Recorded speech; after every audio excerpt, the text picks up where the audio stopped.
हिंदी साहित्य की यादगारी कहानियों के चैनल में आपका स्वागत है। आज सुनिए हिंदी की अग्रगण्य और वरिष्ठ लेखिका मधु काकरिया जी की लिखी हुई कहानी सबसे कठिन काम। तो शुरू करें कहानी। डॉक्टर मधुसूदन की कहानी मैं ज़रूर कहना चाहूँगी, क्योंकि ऐसी कहानियाँ जल्दी पीछा नहीं छोड़ती हैं।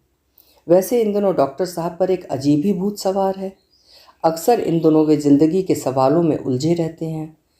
क्या है ज़िंदगी? क्या है खुशी? क्या है नियति? क्या सिर्फ संयोग है ज़िंदगी? जैसे सवाल हर पल उठते बैठते पीछा करते रहते हैं डॉक्टर साहब का। भीतर का तापमान इतना बढ़ जाता है कि एयर कंडीशन्ड चैम्बर में भी माथे पर पसीने की बूंदें चलचला उठती हैं। कई बार सोचते हैं कि लिख डालें अपनी आत्मा का इतिहास। लिखने के लिए डायरी खोलते भी हैं, कलम भी उठाते हैं, अपनी अंतरात्मा में प्रवेश भी करते हैं कि तभी सब कुछ गड़बड़ा जाता है। बस 55 लिखकर शून्य में ताकने लगते हैं। जब से इस 55 का हादसा हुआ है, जीवन की धारा ही पलट गई है। शांत झील में खौलती हुगली नदी बन गए हैं डॉक्टर मधुसूदन। अकेले होते इस सोच का नाम कीड़ा कुलबुलाने लगता है। क्यों ऐसा हुआ? कहाँ चूके, कहाँ कूदे कि सुख चैन के सारे परिंदे ही उड़ गए उनकी मुडेर से। बाघ की तरह झपट्टा मारने लगती हैं स्मृतियाँ। तहखाने में उतरते उतरते एकदम नीचे उतर आते हैं डॉक्टर साहब। तब नए नए डॉक्टर बने थे वे। बचपन से देखा एक स्वप्न पूरा हुआ था, गले में स्टेथोस्कोप झुलाने का। एक स्वप्न क्या पूरा हुआ, आने वाले दिनों में स्वप्नों की पूरी फसल ही लहराने लगी। स्वप्न था अपने मोहल्ले और कोलकाता को पूरी तरह निरोगी बना देने का। अपने स्वप्न का पूरा नक्शा दिमाग में था उनके। कहाँ हेल्थ क्लब खुलवाना है, कहाँ निःशुल्क दवाइयों की व्यवस्था करनी है। कई मेडिकल रिप्रेजेंटेटिव से संपर्क किया। गरीब बस्तियों के लिए मुफ्त दवाइयाँ और मुफ्त ऑपरेशन की व्यवस्था की। गंधाती मच्छरों मक्खियों से बजबजाती गंदगी और कचरे के ढेर पर आबाद बस्तियों में हेल्थ और हाइजीन से संबंधित कई डॉक्यूमेंट्री दिखाई लोगों को, और खुद को भी हर पल प्रेरित करने के लिए अपने चैम्बर की मुख्य दीवार के बीचों बीच बड़े बड़े अक्षरों में लिखवाया, पहला सुख निरोगी काया। खुद के लिए उन्होंने नियम बनाया, सप्ताह में 2 दिन निःशुल्क देखेंगे। कुछ रोगियों से आधी फीस लेंगे, जो पूरी तरह समर्थ हैं सिर्फ उनसे ही पूरी फीस लेंगे। कितने भी थके हारे क्यों ना हो, हर ज़रूरी नाइट कॉल को अटेंड करेंगे। बिना चिकित्सा किसी को मरने नहीं देंगे। देखते ही देखते बारिश की तरह बरसने लगे वे, हरियाली की तरह फैलने लगे, और देखते ही देखते बन गए वे हर दिल अजीज़। भीतर सत्य का जोर था, आंखों में झिलमिलाते स्वप्न थे। इस कारण तेज गति से स्वप्न और श्रम का सफ़र चलने लगा था, जिसमें पहला ब्रेक लगा शादी की सुहाग रात में। मधुयामिनी में मधुमती की भूमिका में आए ही थे कि कर्कश फोन घनघना उठा। दुल्हन ने जैसे ही सुना आ रहा हूँ, उसके गालों की सुर्ख लालिमा कालिमा में बदल गई। सतरंगी स्वप्नों की उड़ान शुरू ही हुई थी। मादक कामनाओं ने पूरी तरह अंगड़ाई ली भी नहीं थी। अधमुंदी आंखें पूरी तरह मुंदी भी न थीं कि ये जानलेवा जुदाई। आवेग से भरी अतृप्त आत्मा चीत्कार कर उठी, आज की रात मत जाओ। फूलों की सेज, दुल्हन की आंखों से छिटकती कामनाओं की चांदनी, अपना बेकाबू मन, अदपिया मधु का प्याला, कुछ भी बांध नहीं पाया डॉक्टर मधुसूदन को। डॉक्टर बनना बहुत कठिन होता है प्रिय। किसी की जान की कीमत पर मैं सुहागरात कैसे मना सकता हूँ? चित्तरंजन के रसगुल्ले की सारी मिठास को अपने कंठ में उड़ेलते हुए बोले डॉक्टर मधुसूदन। जब तक मरीज को आईसीयू में भर्ती करवाकर घर लौटे डॉक्टर साहब, तब तक मुर्गा बांग दे चुका था और दुल्हन की मुंह दिखाई की रस्म शुरू हो गई थी। रात फिर आई, पर वो बात नहीं आई। दुल्हन के मन का कोई कोमल तार तार तार हो चुका था। डॉक्टर साहब तो फिर भी सुहागरात में शयन सुख का त्याग कर मोहल्ले के हीरो बन गए थे, लेकिन दुल्हन का बहुत जत्न से संजोया हर रात देखा स्वप्न पहली ही रात टूट टूट कर बिखर चुका था। टहनी से झड़ते पत्तों की तरह बीतते रहे दिन, कभी चट्टान से भारी तो कभी परी के पंखों से भी हल्के। शतरंजी घोड़े की तरह स्लो मोशन में 2.5 कोस चलती रही जिंदगी। मोहल्ले के स्वास्थ्य के प्रति समर्पित डॉक्टर ने बनारस के मगही पान की तरह अपने हृदय की नकारात्मक प्रवृत्तियों को दिन पर दिन काटते छांटते पूरी तरह तराश लिया था। इस कारण हर वक्त पगली हवा से बौराए रहते। कभी इस गली कभी उस गली, कभी इस घर कभी उस घर, कभी गीले बाल कभी बिखरे बाल, कभी मोजे पहने तो कभी बिना मोजे, कभी चाय पिए तो कभी बिना चाय पिए, कभी ये हेल्थ स्कीम तो कभी वो हेल्थ स्कीम। खुद की ज़िंदगी में कोई विशेष परिवर्तन नहीं आया, सिवाय इसके कि बिना धूम धमाके के एक पति से पिता भी बन गए। वे घर बाहर दो अलग अलग दुनिया में जीते रहे। मरीजों के बीच रहते रहते वे इतना कम बचे थे कि घर ने उन्हें लगभग अनुपस्थित ही मान लिया था। इसलिए घर के कोने कोने में जहां उन्हें अपने खिलाफ शिकायत और ठंडी उदासीनता खड़ी मिलती, तो वहीं बाहर हर चप्पे और चौराहे पर लोग खूब भालो डॉक्टर मधुसूदन के लिए प्रशंसा और सम्मान के गुलदस्ते लिए खड़े मिलते हैं। मोहल्ले में शायद ही कोई ऐसा घर होगा जहां डॉक्टर मधुसूदन के कदम न पहुंचे हों। मौत के सन्नाटे में ज़िंदगी न लहरा उठी हो, चाहे गगनचुंबी इमारत हो या लेबर कॉलोनी हो या झुग्गी झोपड़ियाँ हों, चाहे सूखे फटे हाल और पिचके पेट वाले हों या चिकने तुंदियल फूले पेट वाले हों। डायग्नोस्टिक सेंटर वाले डॉक्टर मधुसूदन को भगवान मानते थे, क्योंकि किसी भी टेस्ट के लिए ना तो उन्होंने कभी कमीशन मांगा और ना ही कभी उन्होंने रिपोर्ट को बदलने का दुराग्रह ही किया। पर घर उन्हें अपनी औकात दिखा देता। कभी शादी की सालगिरह पर पत्नी के लिए उपहार लाने में चूक जाते या बेटे के जन्मदिन पर घर जल्दी नहीं आ पाते, तो कभी बेटे की सेकंड हुगली ब्रिज दिखाने की जिद पूरी नहीं कर पाते, तब ऐसे बढ़ते अपराधों के चलते घर में उमस बहुत बढ़ जाती। तो वे घर वालों के मनोरंजन के उद्देश्य से अपने रोगियों के अनुभव सुनाते हुए कहते, जानते हो, आज मैंने एक रोगी को कहा कि दिन में एक गोली 2 बार सुबह शाम लेना, तो गधा पूछता है एक गोली को आधी आधी कर 2 बार लूँ क्या?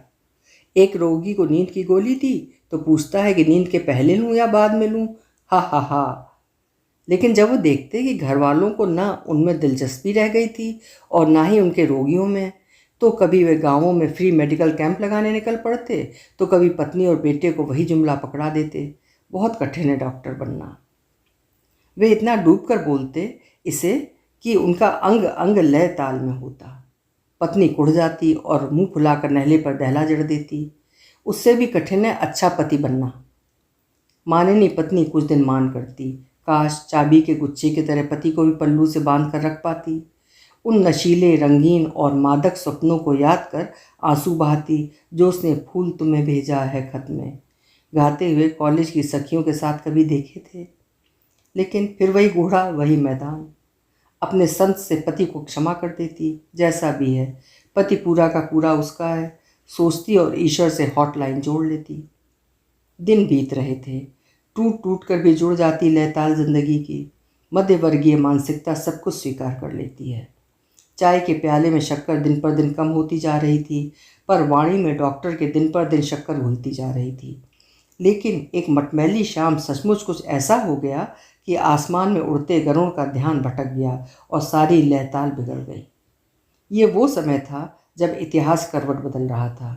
अन्ना आंदोलन की पृष्ठभूमि से उपजी एक नई नवेली पार्टी ने देश के प्रतिबद्ध युवाओं का राजनीति में सक्रिय योगदान के लिए आह्वान किया था। फिजा में बदलाव की अकुलाहट थी, पर पीड़ा की जाने कैसी अकुलाहट इस आंदोलन ने पैदा कर दी थी कि डॉक्टर के व्रत में सिमटी मीनारें टूटने लगीं। पहली बार इस सोच ने असर डाला कि देश के लिए यदि सचमुच कुछ करना है तो देश को इन भ्रष्ट नेताओं के साए से मुक्त करना होगा। मैं चाहे कितनी भी खुशबू फैलाने का प्रयास क्यों न करूं, बदबू के स्रोतों को जब तक बंद नहीं किया जाएगा, मेरे सारे किए कराए पर माटी गिरती रहेगी। भीतर मचलता कुछ करने का जोश जज्बा, होंठों पर मचलती कॉलेज के दिनों की महबूब पंक्तियां, हम लड़ेंगे साथी उदास मौसम के खिलाफ, हम लड़ेंगे जब तक दुनिया में लड़ने की ज़रूरत बाकी है। और बाहर लगातार बढ़ता मित्रों शुभचिंतकों का दबाव। एक चमकती शाम उन्होंने एक अभूतपूर्व निर्णय लिया, हम लड़ेंगे भ्रष्टाचार के खिलाफ, हम लड़ेंगे विधानसभा का चुनाव।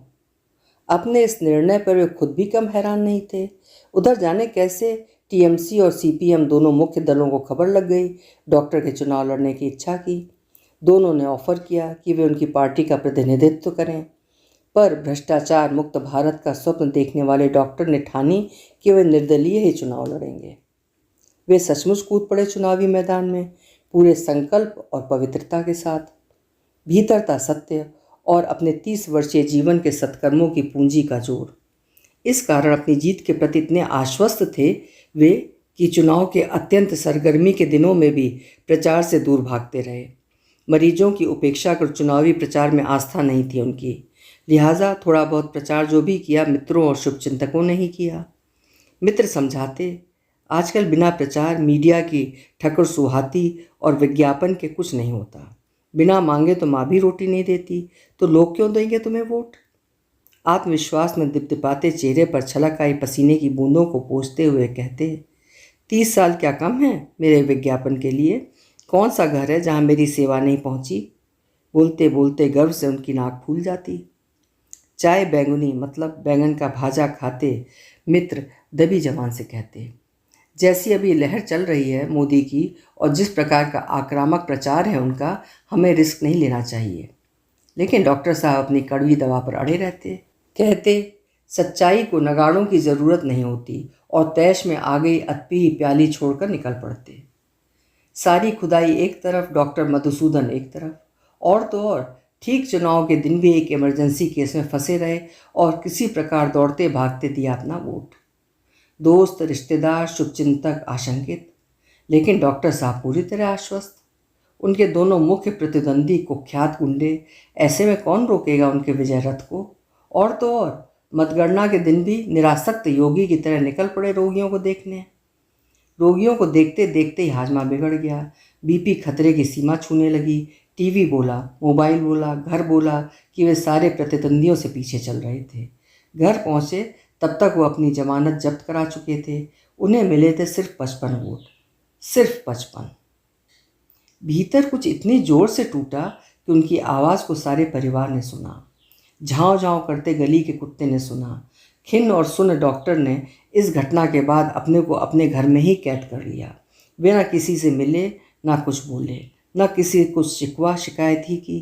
पूरे 55 घंटे के बाद जब वे अपने घर से बाहर निकले तो सब कुछ वैसे ही था। बाहर गंदगी पर जिंदगी पसरी हुई थी, सड़क पर पगली वैसे ही मूत रही थी और पुलिस वाला उसे डंडे से खदेड़ रहा था। हाथ रिक्शे वाले वैसे ही सड़क पर बदहवास दौड़ रहे थे। हावड़ा पुल वैसे ही शान से खड़ा था। काली मंदिर में वैसे ही बकरे की बलि चढ़ रही थी। लेकिन डॉक्टर की केमिस्ट्री बदल चुकी थी। वे अब दूसरे ही इंसान थे। उनकी ज़िंदगी पर गंदगी पसर गई थी।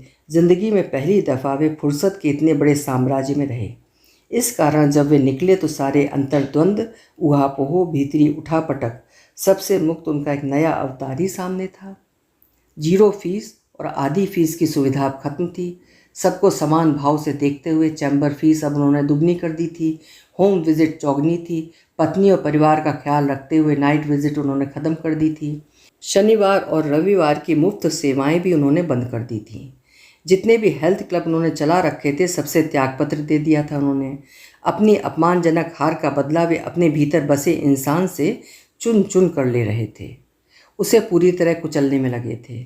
भीतर का शैतान अब उनके कंधों पर चढ़ उनका गला दबोचने लगा था। अपनी मटर सी आंखों को झपका झपका कर वे रह रहकर गुर्रा रहे थे। अब तुम्हें वही मिलेगा मोहल्ले वालों जिसके लायक हो तुम। उफ, तुम्हारी सेवा करते करते मैंने खुद को, परिवार को खो दिया। कोई इतवार इतवार सा नहीं आया। क्या मिला मुझे? 55 वोट। क्यों किया ऐसा? दिन रात एक युद्ध चलता रहता उनके भीतर। सांस फूली रहती, नसें तनी रहती, बीपी बढ़ता रहता।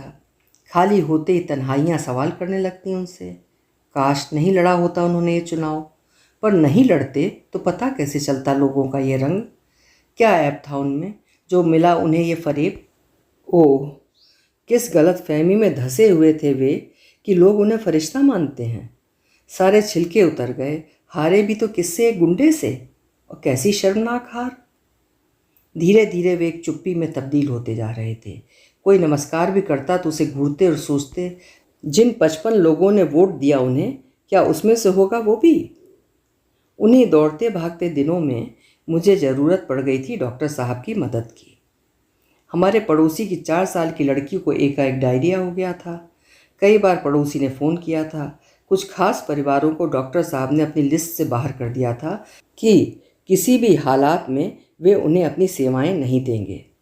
दुर्भाग्यवश ये परिवार भी उनमें से एक था। अभी तक डॉक्टर साहब के अलावा किसी दूसरे डॉक्टर का मुंह भी नहीं देखा था। अब इस घड़ी में बुलाएं भी तो किसे? हिम्मत कर मैं आई उनके चैम्बर में। घंटे भर बाहर बैठी रही और जब सारे रोगी चले गए तब जाकर उनसे बात हुई।